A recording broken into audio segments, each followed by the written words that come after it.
В эфире специальное расследование «Здравствуйте». Мы продолжаем цикл передач по следам проверок контрольной палаты. В сегодняшнем выпуске мы расскажем о результатах проверок исполнения бюджета Гагарского района в различные годы, нарушения бюджетного законодательства, налогового законодательства, бухгалтерского учета, неэффективное и нецелевое использование бюджетных средств. Все эти нарушения были выявлены инспекторами контрольной палаты. Ущерб, нанесенный государству некомпетентным управлением, исчисляется миллионами. Материалы по результатам проверок были направлены в Генеральную прокуратуру. Мы попытались выяснить, возбуждены ли уголовные дела по вышеперечисленным экономическим преступлениям. Мы также побывали в Гагарском районе и разузнали, какие шаги предпринимает нынешнее руководство для того, чтобы исправить выявленные нарушения.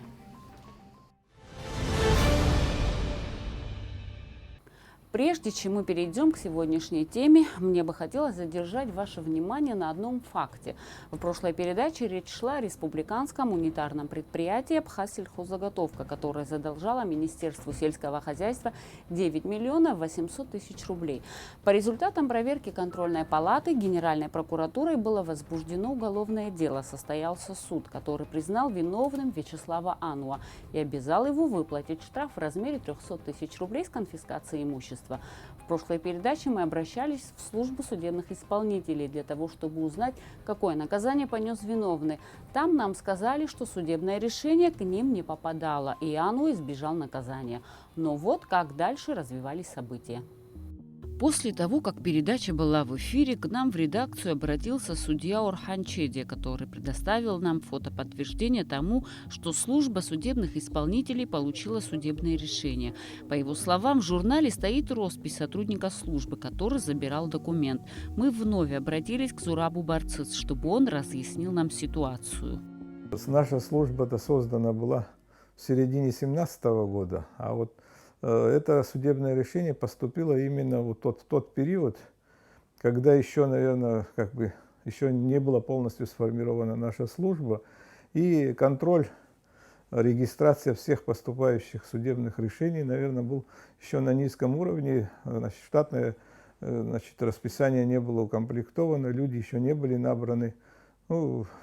Согласно действующего законодательства нашего, указанный нами гражданин Ануа проживал и зарегистрирован был в селе Тамыш Учимчирского района. В связи с этим материал, то есть исполнительное производство, поступившее к нам, то есть исполнительный лист и судебное решение, было переслано по территориальности в Учимчирское отделение судебных исполнителей. И по настоящее время они вели это дело. Что могу сказать? По исполнительному производству претензий, нареканий к сотрудникам нет, потому что они вели грамотно, настолько, сколько возможно было. Все мероприятия необходимые они провели. Касаемо штрафа 300 тысяч, на сегодняшний день уже взыскано 195 тысяч. Остается 105 тысяч. То есть, 105 тысяч. Я думаю, что в течение года, год с лишним, будет взыскано. Что касается конфискации имущества, тут сложности, как и всегда, при других случаях то же самое. На указанного гражданина не было оформлено никакого имущества, то ли движимое, недвижимое, и нам не удалось установить какое-то имущество, которое бы можно было конфисковать. Штраф указанный, из 300 тысяч, что 195 тысяч взыскано, это за счет того, что поступает пенсия на указанное лицо, 10 тысяч российская пенсия, 10, наверное, с копейками, 5700 с копейками. Ежемесячно, согласно нашего закона, 50% мы имеем право взыскивать. Вот это мы взыскиваем и в бюджет зачисляем.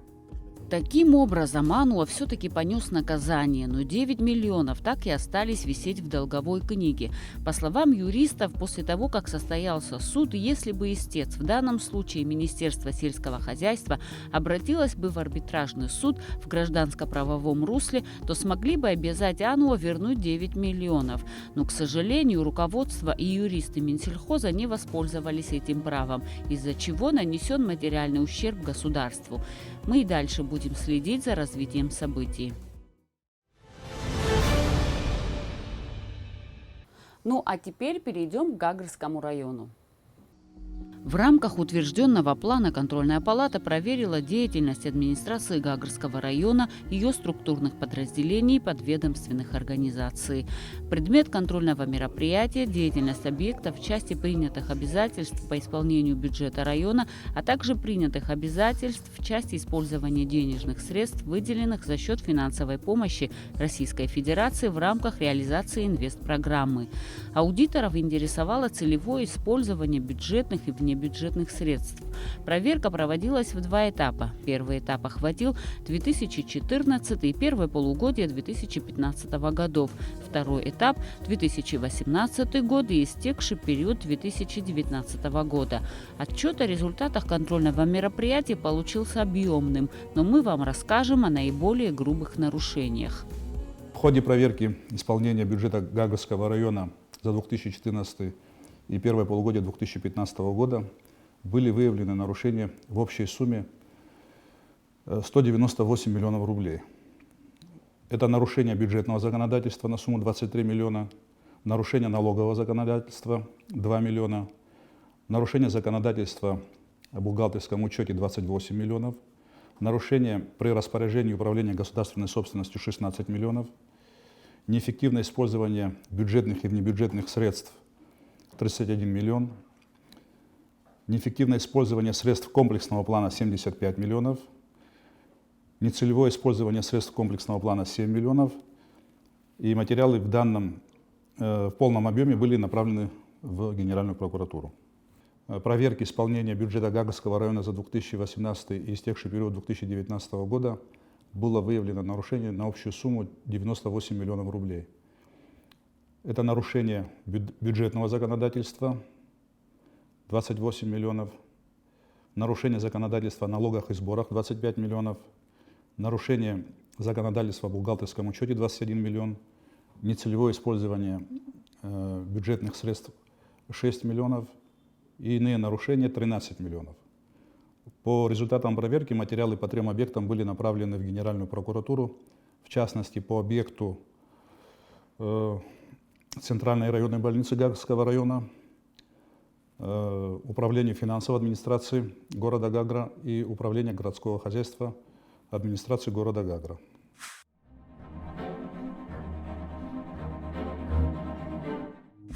В связи с расторжением договора генерального подряда, заключенного между администрацией Гагрского района и ООО «Абхаз-Водоканал-Сервис» в 2011 году, администрации переданы пластиковые трубы в количестве 4322 штуки и комплектующие к ним на общую сумму 74 миллиона 106 тысяч рублей. В 2013 году администрация Гагрского района создала комиссию для проведения инвентаризации труб и другого имущества для передачи управлению городского хозяйства с разрешением последующей реализации. УГХ передано 3929 труб и комплектующие к ним на общую сумму 70 миллионов 700 тысяч рублей. С момента передачи трубы хранились на складе УГХ, расположенного в селе Лохадзе. По данным бухгалтерии УГХ, с 2013 по 2015 год было реализовано труб на сумму 813 тысяч рублей и передано безвозмездно на сумму 4 миллиона. На момент проведения проверки в августе 2015 года установлено, что трубы на сумму 74 миллиона с 2011 года хранились под открытым небом. В результате существенных нарушений условий хранения их дальнейшее использование по назначению стало невозможным. Более того, за проверяемый период за охрану труб было оплачено более 2 миллионов рублей. Также при проведении проверки в 2015 году нами выявлено, что на складе УГХ хранится контейнер стоимостью 46 миллионов, принятый на склад по акту инвентаризации в 2013 году, вскрытие которого нами не производилось, поскольку он был опломбирован. Ответа на вопрос инспекторов о целевом назначении данного контейнера не последовало по причине неосведомленности. При проведении проверки в 2019 году контейнер находился там же, в таком же опломбированном виде. В ходе контрольного мероприятия произведен подсчет фактического остатка пластиковых труб на складе УГХ Гагринского района. Труб было всего 3 видов. Это диаметр 500 мм, 315 и 225 мм. Хотелось бы подчеркнуть, что подсчет труб производился лично заведующим складом УГХ в присутствии инспекторов контрольной палаты. В результате подсчета установлено, что фактический остаток труб на складе по состоянию на 7 сентября 2015 года составил 1818 штук на сумму 59 миллионов 904 тысячи. А по данным бухгалтерии в остатке числились на тот момент 1959 штук на сумму 62 миллиона 610 тысяч рублей. То есть выявлено расхождение по трубам с данными бухгалтерии в количестве 141 единица на сумму 2 миллиона 706 тысяч.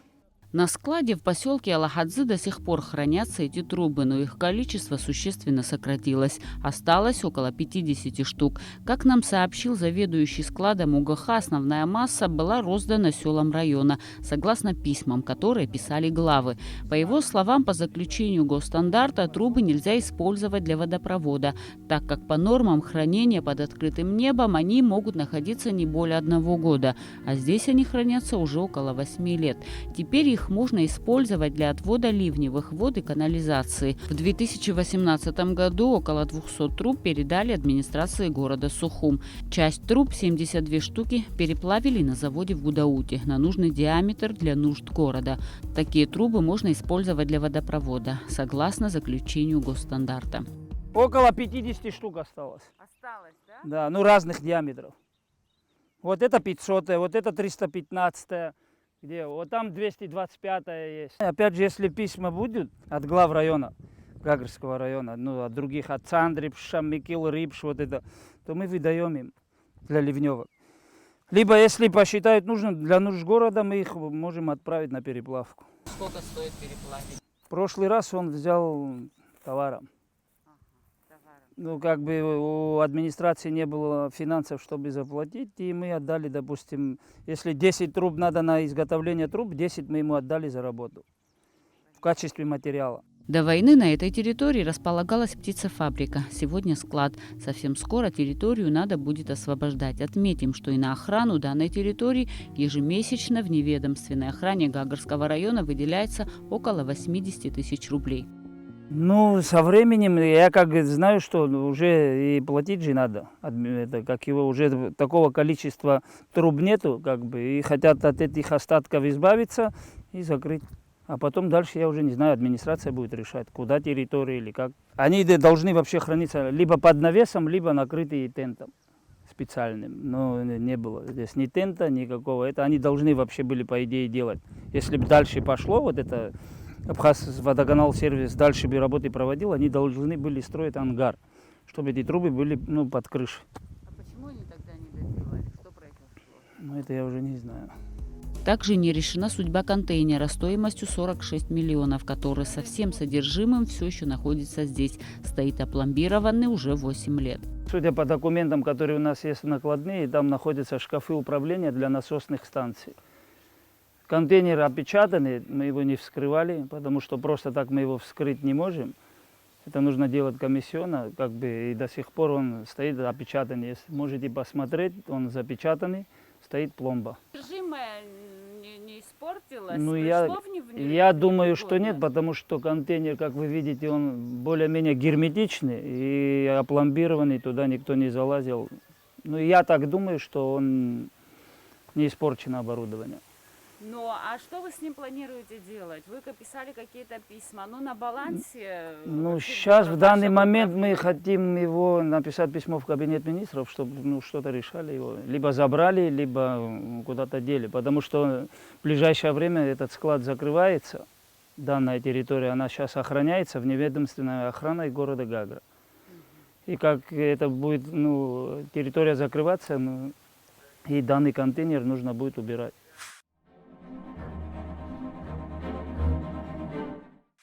Управлением финансами Гагарского района при финансировании заработной платы бюджетным учреждениям не выделяли денежные средства, предназначенные для зачисления в государственные и внебюджетные фонды. Это пенсионный фонд, фонды инвалидов, репатриации, соцстрахования. Более того, незачисленные деньги направлялись на финансирование других расходов. Начисление на заработную плату – это социально значимая статья расходов, от которой напрямую зависят поступления в пенсионный фонд и другие фонды. Всего за 2014 и первое полугодие 2015 года бюджетополучателям по статье начисления заработной платы не было доведено 2,5 миллиона рублей, из которых сумма задолженности перед пенсионным фондом составила порядка 1 миллиона 700 тысяч рублей. По результатам проверки 2015 года администрации Гагарского района контрольной палатой было направлено представление. Однако никаких мер по устранению выявленных нарушений предпринято не было. Более того, ситуация усугубилась.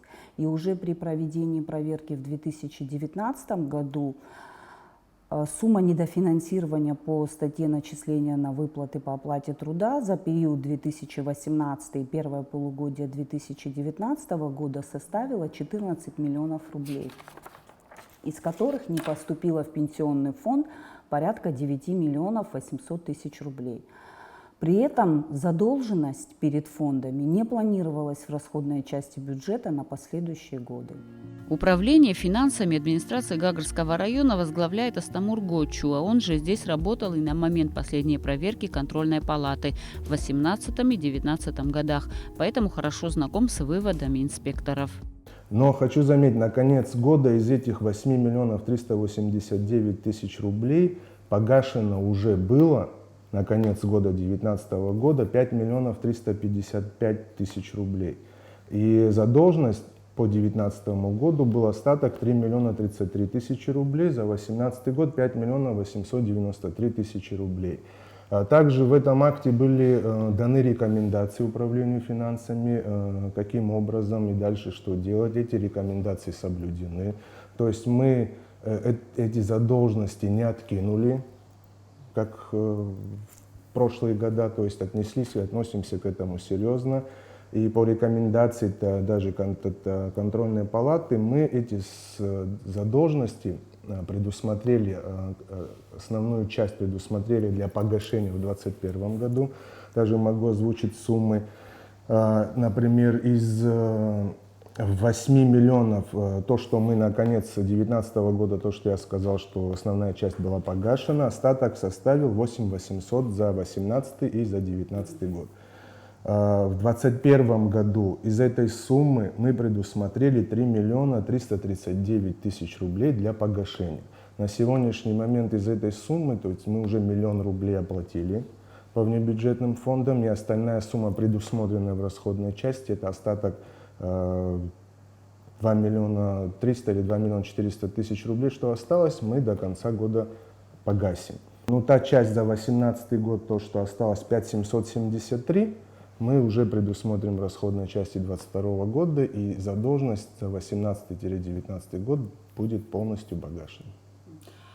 Скажите, а на какие нужды направлялись деньги, которые вы не перечисляли Смотрите, в фонды? смотрите. И это же квалифицируется как неэффективное, нецелевое Вот сейчас я вам использование бюджетных объясню, не целевое, как бы, наверное, неприменимо, но, может быть, чуть-чуть можно применить другое значение финансовое. По словам Астамура Гочуа, в основном задолженности образовались по бюджетным организациям в сфере образования и здравоохранения.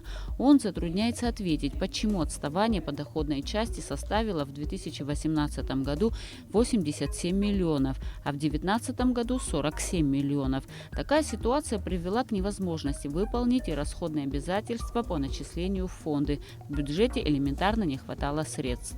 Да, это все неправильно. Нарушение закона. Да, это все неправильно, но чтобы не срывать выплату заработной платы, как бы мы выплачивали зарплату, а начисление по мере поступления, как бы мы должны были все это закрывать, то есть по мере пополнения бюджета. Куда дальше, помимо бюджетных организаций, есть у нас еще много в районе коммунальных служб. Это служащие коммунальных служб, которым необходимо тоже выплачивать зарплату. И как бы эти средства, то, что собиралось, мы как бы и направляли на выплату заработной платы и коммунальным службам, и бюджетным организациям, и то, что оставалось, как бы частично, тихо-тихо выплачивали задолженность по внебюджетным фондам, которые у нас ранее образовывалась. И к чему я заметил, что на конец 2019 года 5 миллионов 355 тысяч из 389 суммы, указанные в акте контрольной палаты, то есть была уплачена. Пенсионный фонд поступило 9 миллионов, а пенсию как должны были получать пенсионеры? Ну, такая же картина была и у местного бюджета, недостаточность средств. А в чем Минус. проблема? Вот тогда вроде бы не было такой ситуации, ковидной ситуации, как сейчас. Не было никаких Анализ почему, вы прекрасно, мы все знаем, и вы, что именно пополняемость бюджета Гагрского района полностью зависит от курортного сезона. Полностью, практически на 80% пополняемость бюджета Гагрского района зависит от курортного сезона. По каким причинам был отток отдыхающих или какие-то инфляционные процессы в мире повлияли, что отдыхающих приехало не столько, сколько ранее. На этот вопрос я затрудняюсь дать вам достоверный ответ. Бюджетный процесс, он на одном годе не останавливается. Мы это планируем, то есть дальше процесс выплаты погашения задолженности, он идет. И в 2022 году, я думаю, все задолженности будут закрыты. На сегодняшний день, по словам начальника управления финансами администрации Гагрского района, никаких задержек по выплате заработной платы нет, и все отчисления в различные фонды выполняются в полном объеме.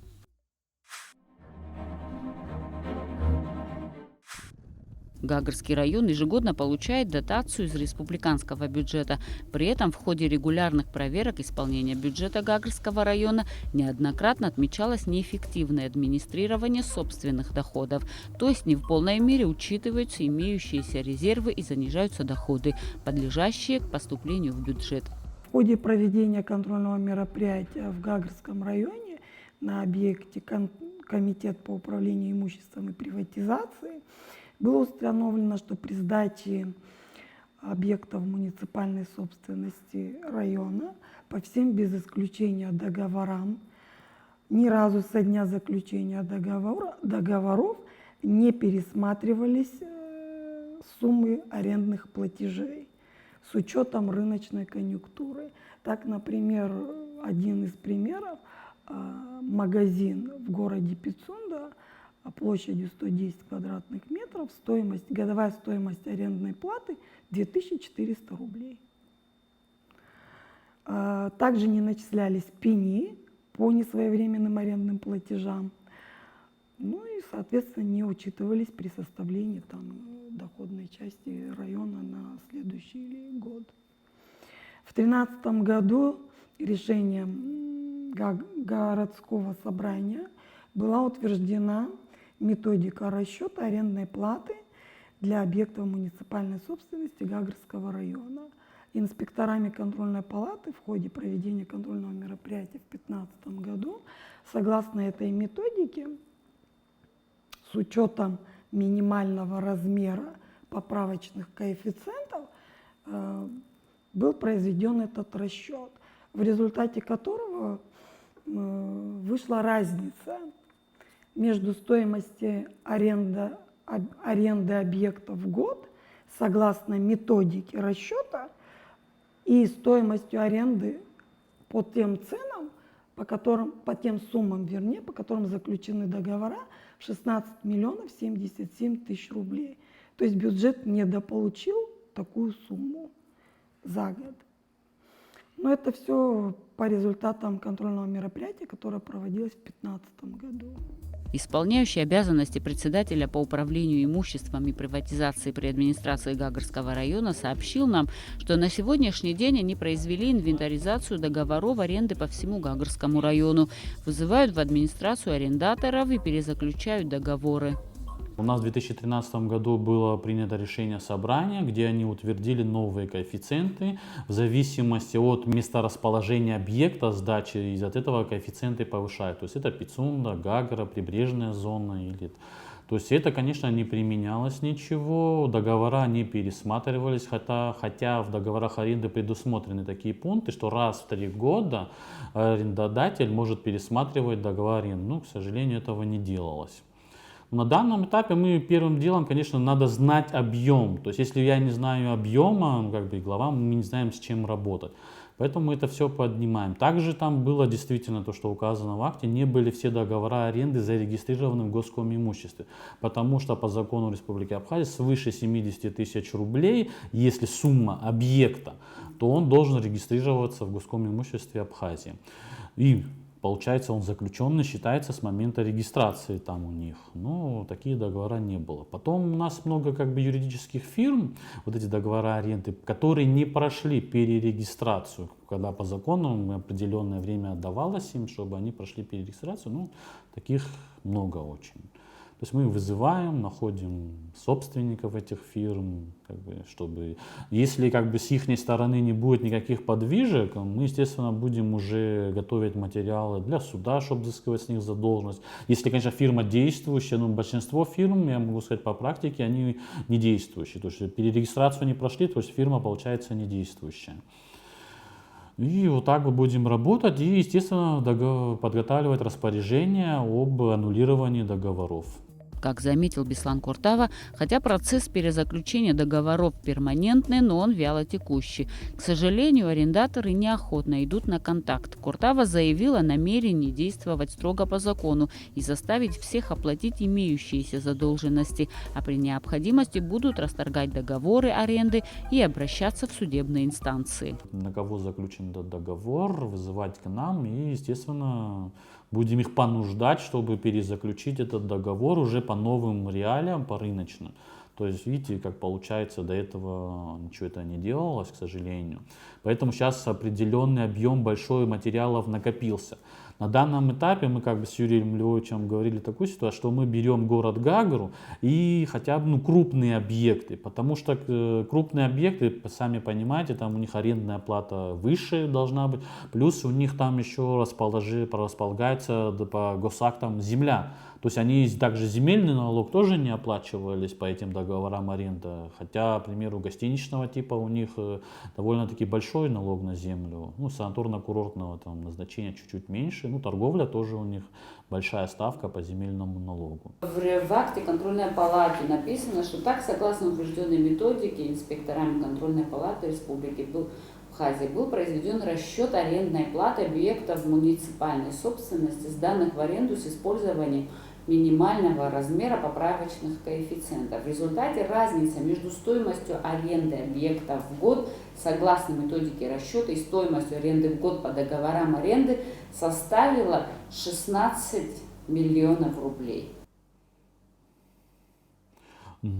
Я не сомневаюсь, что скорее всего так есть, потому что вот как вы называете, даже вот взять просто небольшую, там на рынке расположен магазин, естественно, если там сумма аренды все такая маленькая в год, это, как я понимаю, правильно у нас, то, естественно, если пересмотреть уже по новой методике, по рыночной цене данного объекта с его площадью, то, естественно, там значительно выше арендная плата составит.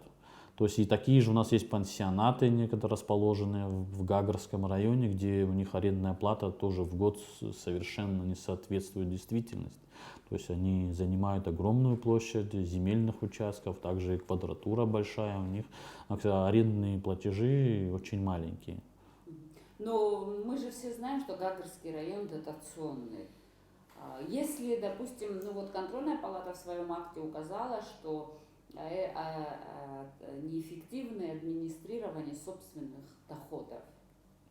Да, к сожалению, это имело быть место, потому что, это, я думаю, основная, статья дохода по-любому это должна быть в Гагарский бюджет, потому что аренда идет напрямую в Гагарский бюджет. Это в случае приватизации 50% направляется в фонд приватизации в город Сухум, остальное нам сюда в бюджет поступает.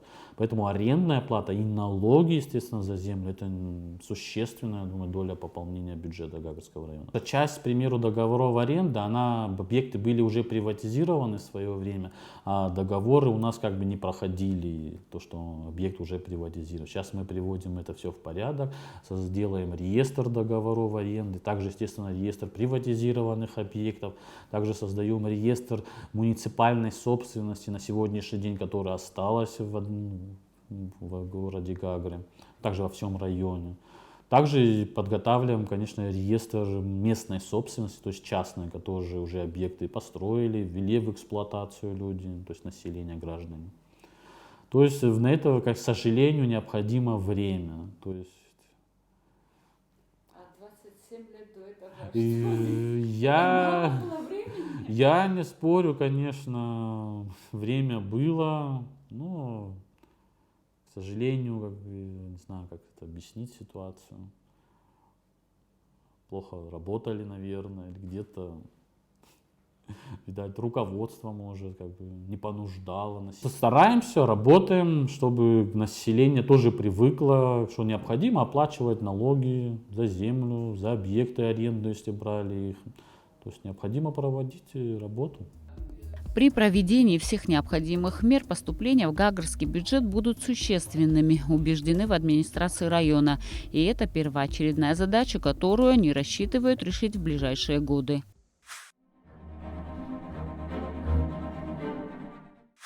Администрацией Гагрского района были созданы МУП «Курорт Гагра» и МУП «Торговля и услуга». На расчетные счеты этих муниципальных унитарных предприятий в нарушении законодательства поступали денежные средства, которые должны были зачисляться в местный бюджет.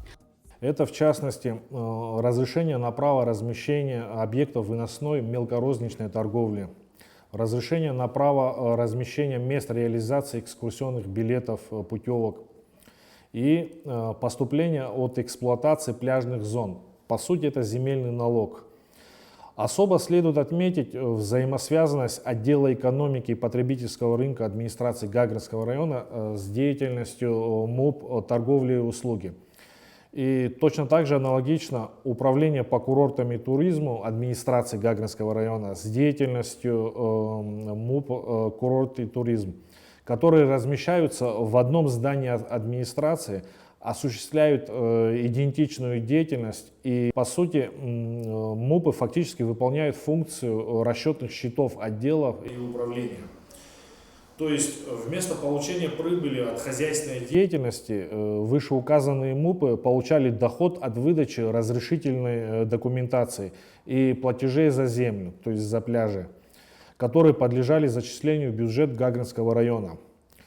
Более того, оба МУПа были учреждены администрацией Гагрского района в нарушение требований пункта 4 статьи 88 Закона Республики Абхазия об унитарных предприятиях. Хотелось бы отметить, что все эти нарушения были отражены при проведении проверки в 2015 году, и все ровно то же самое выявлено в 2019 году. То есть ситуация вообще не изменилась. К сожалению, и на сегодняшний день ситуация с МУПами такая же. Они по-прежнему функционируют. Как сообщил нам в интервью начальник управления по курортам и туризму, данные предприятия создавались как коммерческие предприятия, так как администрация по законодательству не имеет права заниматься коммерческой деятельностью и зарабатывать деньги. По его словам, создание МУПов позволило обеспечить туристические фирмы различными павильонами, которые сегодня сдаются в аренду. А также МУП занимается уборкой пляжной полосы на территории города Гагры, так как управление городского хозяйства не справлялось с этой задачей, а МУП за счет собственных средств мог заниматься уборкой и пляжную зону закрепили за ним. Конечно, мы осведомлены о том, что уже по Республике Абхазия по законодательству МУПы расформировываются. Но вы знаете, что в 2020 году из-за пандемии у нас фактически курортный сезон был сорван. А в 2021 году курортный сезон, он очень показательный, и мы надеемся на то, что мы его завершим очень хорошо и с высокими показателями финансовыми. В этом году мы хотим посмотреть на общий отчет финансовый, который получится. И, конечно же, администрация потихонечку идет по тому, чтобы в будущем расформировать МУП, и денежные средства были перечислены в бюджет города Гагры. Есть некоторые недочеты, но на сегодняшний день у нас 35 павильонов, которые сдаются в аренду. Если мы расформируем наш МУП, кто будет ими заниматься? То есть здесь нужно будет открывать новые штатные единицы, оплачивать им заработный оклад. На сегодняшний день за счет того, что МУП самостоятельно зарабатывает, он может на себя взять эти обязательства. То есть здесь целый комплекс, план, который нужно развивать и потихонечку прийти к тому, чтобы уже в будущем этим занималась администрация. Ну а куда направляются средства, которые зарабатывает МУП? На что тратятся эти деньги? В первую очередь, чтобы вы понимали, на содержание людей, которые занимаются чисткой пляжной полосы. У нас общая протяженность пляжа 6 километров в центре города Гагры. И в 5 утра наши работники встают, и они проходят ежедневно по пляжной полосе и очищают их. Конечно же, нужно им выплачивать в конце месяца заработную оплату. Нужно приобретать инвентарь, это мусорные пакеты, веники, грабли. У нас имеется отдельно машина на МУПе. Благодаря этой машине они убирают мусорные пакеты, уже наполненные отходами, и увозятся. Как вы видите, пока идет формирование всего, мы тоже должны понимать, какие будут объемы работы, какие будут затраты по этим объемам. То есть это комплексная работа и совместная работа должна производиться. Но вы же понимаете, что пока все, что есть, это нарушение закона. До этого как бы это не нарушал закон. Да, на сегодняшний день я с вами совершенно согласен, поэтому и администрация города Гагра идет по тому пути для того, чтобы расформировать МУП, и деньги были начислены на счет бюджета, то есть нашего города.